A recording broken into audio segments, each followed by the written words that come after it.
Hello students, KD the math tuber channel में आपका एक बार फिर से स्वागत है। और डिफरेंशिएशन के इससे पहले मैंने 8 वीडियो बनाए थे और डिफरेंशिएशन की नेक्स्ट स्टेप होती है इंटीग्रेशन यानी समाकलन, जो कि फिजिक्स, केमिस्ट्री और मैथ में तो ऑब्वियस है ही है। ये सभी में एक मोस्ट इम्पोर्टेंट टॉपिक है और क्योंकि इससे आगे के टॉपिक जो है जैसे क्वाड्रेचर है, क्षेत्रकलन, अवकल समीकरण है, निश्चित समाकलन है, ये सभी इसी बेसिक टॉपिक पर डिपेंडेड है। इसलिए स्टूडेंट्स ये चैप्टर हमको बिल्कुल ढंग से पढ़ना है। तो चलिए आज इसके पार्ट 1 में चलते हैं अपन, जिसका नाम है अनिश्चित समाकलन। देखिए इसमें मैं आपको 4 पार्ट कराऊंगा। एक तो अनिश्चित समाकलन, निश्चित समाकलन और क्षेत्रकलन और अवकल समीकरण। तो इनके लगभग 20-22 वीडियो होंगे, जिसका कि आज डे 1 है। तो आप सभी चैनल पर लगातार बने रहें, डेली इसमें पर्टिकुलर एक वीडियो आएगा। तो चलिए आज इसके फर्स्ट पार्ट में अपन इंटीग्रेशन के बेसिक कंसेप्ट के बारे में पढ़ेंगे। और इससे पहले अगर आपने ये चैनल सब्सक्राइब नहीं किया है तो आप इसे सब्सक्राइब कर लें, जिससे कि आपको फर्दर नोटिफिकेशंस मिलते रहें। और इससे पहले के वीडियोस देखने के लिए मैंने डिस्क्रिप्शन में प्लेलिस्ट की लिंक दी हुई है, वहाँ जाके आप इस चैनल के बाकी वीडियोस को भी देख सकते हैं। तो चलिए स्टार्ट करते हैं। तो देखिए यहाँ पर बात चल रही इंटीग्रेशन की। अब ये इंटीग्रेशन होता क्या है स्टूडेंट, ये जो अपनी होती है इसको कहते हैं इनवर्स प्रोसेस ऑफ डिफरेंशिएशन।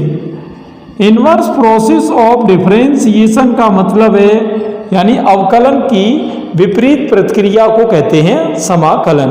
कैसे, एक एग्जाम्पल देखते हैं। जैसे अवकलन में आपने पढ़ा होगा कि x का डिफरेंशियल क्या होता है, 1 होता है। तो अगर आप समाकलज पूछूं कि 1 का इंटीग्रेशन करने पर क्या परिणाम आएगा, तो वो अपने आप x हो जाएगा। तो यहाँ हमने देखा बिल्कुल ही उल्टा है। कैसे, देखिए जैसे कि x का आपने देखा कि x का डिफरेंशियल करने पर तो क्या आ रहा है 1, और अगर इस एक का मैं इंटीग्रेशन करूँ तो क्या आ जाएगा x। तो इसको कहते हैं विपरीत प्रक्रिया।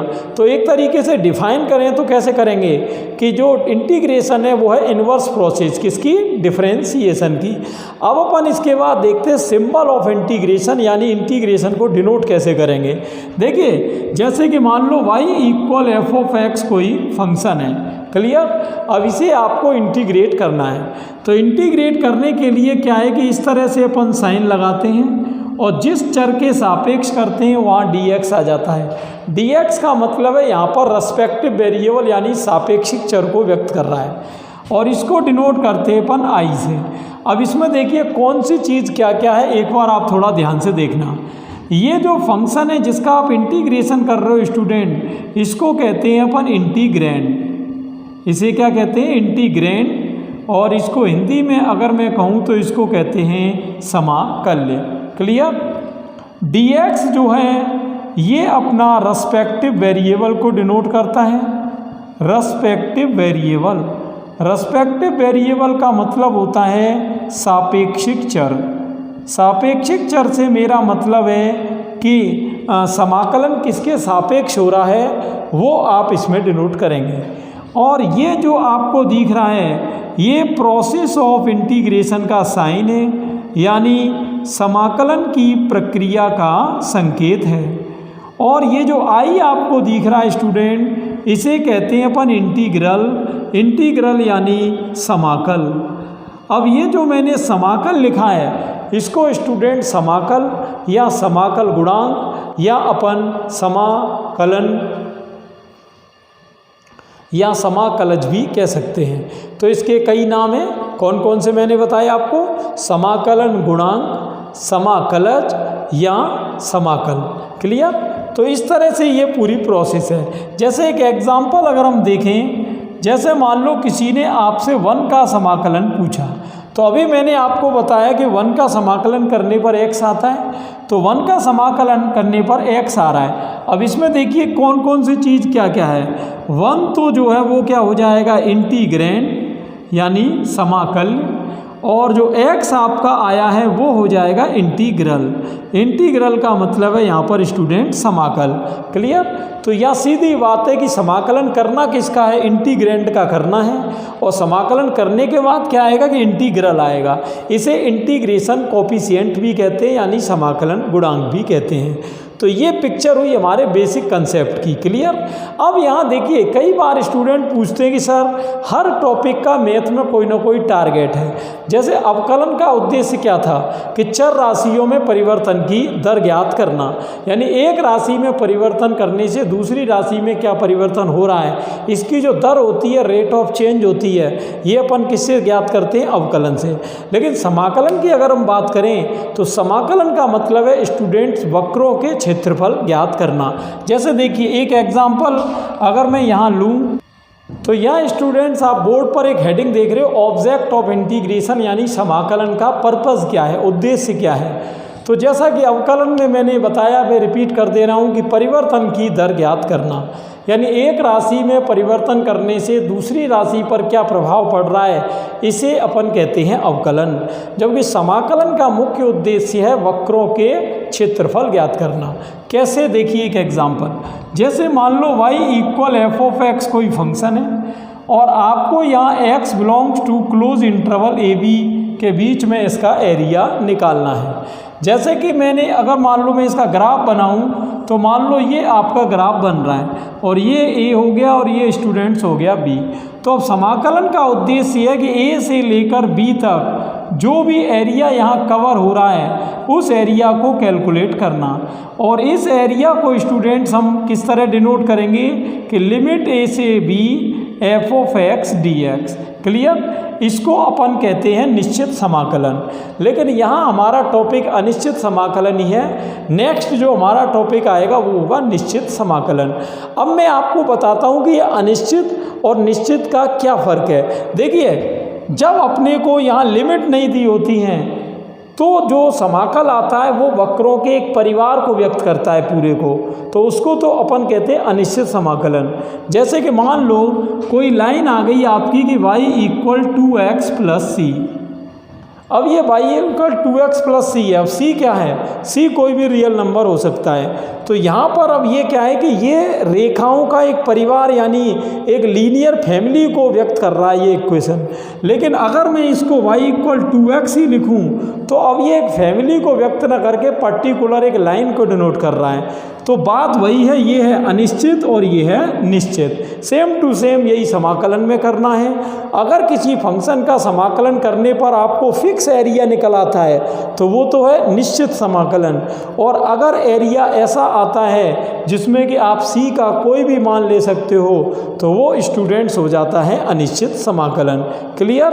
अब ये देखिए c लगता क्यों है, नेक्स्ट स्टेप में आपको वही पिक्चर में क्लियर करूँगा। तो चलिए देखते हैं। तो यहाँ स्टूडेंट्स अपना एक पॉइंट आ रहा है कंसेप्ट ऑफ सी। सी क्या है, सी आपका इंटीग्रेशन कोफिशिएंट है जिसको कहते हैं समाकलन अचर गुणांक। तो देखते हैं इसकी वैल्यू कैसे निकलती है। देखिए जैसे कि मान लो किसी स्टूडेंट ने डी डी एक्स किया एक्स स्क्वायर का, तो उसका आंसर क्या आया 2x। अब अभी मैंने बताया था कि जो समाकलन है, इंटीग्रेशन है, वो अवकलन की प्रक्रिया का विपरीत होता है। जैसे एक्स स्क्वायर का अवकलन करने पर 2x आ रहा है तो इसका मतलब यहाँ से आप ये संकेत कह सकते हो कि 2x का इंटीग्रेशन करने पर एक्स स्क्वायर आएगा। बिल्कुल क्लियर है, कोई बात नहीं। लेकिन अगर मान लो मैं जैसे डी डी एक्स करूँ एक्स स्क्वायर प्लस 3 का, तो क्योंकि आप जानते हो 3 कांस्टेंट है और इसका डिफरेंशियल 0 हो जाता है, तो अब आप देख सकते हो कि एक्स स्क्वायर का फिर से 2x। और अब हम यहाँ पर अगर इस 2x का इंटीग्रल कर रहे हैं तो हमको एक्स स्क्वायर तो मिल रहा है लेकिन एक्स स्क्वायर प्लस 3 नहीं मिल रहा, जबकि यहाँ पूरा फंक्शन मिलना चाहिए। तो अब हमने देखा यहाँ 3 का एलिमिनेशन हो रहा है, तो 3 की पूर्ति कहीं ना कहीं से तो करनी पड़ेगी। ऐसे ही चलिए एक और एग्जाम्पल ले लेते हैं। जैसे मान लो एक्स स्क्वायर प्लस 5 है, इसका मैं अवकलन कर रहा हूँ तो ये आपका हो जाएगा 2x।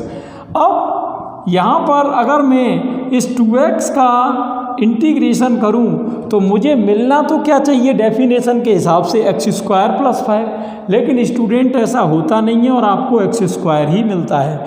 तो अब आप देख सकते हो कि एक्स स्क्वायर का आप कर रहे हो यहाँ पर तो भी 2x आ रहा है, x² + 3 का कर रहे हो तो भी 2x आ रहा है। तो यहाँ पर 3 और 5 और ऐसी अनंत राशियाँ क्या हो जाती हैं, एलिमिनेट यानी विलोपित। उनकी पूर्ति करने के लिए यानी उनको वापस डिफाइन करने के लिए अपन एक कांस्टेंट लगा देते हैं c, और ये c स्टूडेंट क्या है, c belongs to r। c belongs to r का मतलब है कि अब आप ये नहीं कह सकते कि 3 और 5 को मैंने नहीं लिया है, अब आप 3 और 5 उसमें फिलअप कर सकते हो, क्लियर। लेकिन क्योंकि c की ये वैल्यू यहाँ पर क्या है, अनिश्चित, इनडेफिनिट है, तो इसीलिए अपन इसको क्या कहते हैं स्टूडेंट, इसको अपन कहते हैं अनिश्चित समाकलन। तो c की वैल्यू हटते ही यानी c की वैल्यू जैसे ही आपको मिलेगी तो ये अनिश्चित से किस में बदल जाएगा, निश्चित में, क्लियर। तो अब अपन देखिए आगे चलकर जब भी अपन कोई डिफरेंशिएट करेंगे तो हमेशा ध्यान रखना कि डिफरेंशिएट को तो मैंने क्या बताया था, डिफरेंशिएशन को तो अपन किससे डिनोट करते हैं, f' से, ये बात अपन पढ़ चुके हैं। और किसी भी फंक्शन के इंटीग्रल को अपन डिनोट करते हैं कैपिटल से, ठीक है। और c जो है कांस्टेंट आ जाता है, तो ये चीज़ आपको हमेशा ध्यान रखनी है। और ये c जो लगा है इसी वजह से इसको आप कहते हो इनडेफिनिट इंटीग्रेशन। इनडेफिनिट इंटीग्रेशन यानी अनिश्चित समाकलन, अनिश्चित समाकलन, क्लियर। अब देखिए अनिश्चित समाकलन का क्या मतलब है, मैंने आपको बताया था अनिश्चित समाकलन का मतलब वक्रों के परिवार से है। जैसे y² = 4ax किसी ने लिख दिया, अब आप जानते हो ये y² = 4ax क्या है, परवलय है। लेकिन इस परवलय का डायग्राम अगर कोई बनाने को कहे तो ये कन्फर्म नहीं बनेगा, क्योंकि एक ही वैल्यू क्लियर नहीं है। अब जैसे किसी ने इसकी वैल्यू ये ले ली, किसी ने एक ही वैल्यू इस तरह ले ली, किसी ने एक ही वैल्यू इस तरह ले ली, किसी ने ये ले ली, तो आप देख सकते हो ये सब इसी के डायग्राम है। तो कहने का मतलब अनिश्चित अगर कोई भी वैल्यू होगी तो वो एक फैमिली को तो डिनोट कर सकती है, लेकिन पर्टिकुलर फिगर को डिनोट नहीं कर सकती। लेकिन अगर यहीं पर मान लो इस तरह होता कि y² = 8x, तो अब आपका ये फिक्स है, इसको कहते हैं निश्चित और इसको कहते हैं अनिश्चित। यही सेम थ्योरी यहाँ पर है। c का मान जब तक ज्ञात नहीं होगा तब तक तो वो होगा अनिश्चित समाकलन, और c का मान ज्ञात होते ही वो हो जाएगा निश्चित समाकलन, क्लियर। अब इसकी मोटी मोटी पहचान क्या है, देखिए अगर आपको लिमिट नहीं दी हो तो समझ जाओ कि ये अनिश्चित समाकलन का क्वेश्चन है, और अगर आपको इस तरह से लिमिट्स दी हों तो ये स्टूडेंट हो जाता है आपका निश्चित समाकलन, क्लियर। अब यहाँ पर ये तो हुई डिफरेंस की बात और इंटीग्रेशन के बेसिक कंसेप्ट की बात। नेक्स्ट वीडियो में मैं आपको बताऊंगा इंडेफिनिट इंटीग्रेशन यानी अनिश्चित समाकलन के इम्पोर्टेंट 30 फॉर्मूले। तो अगले वीडियो को आप ज़रूर देखें, और अगर आप चैनल पर नए हैं तो इसे सब्सक्राइब कर लें। Thanks for watching.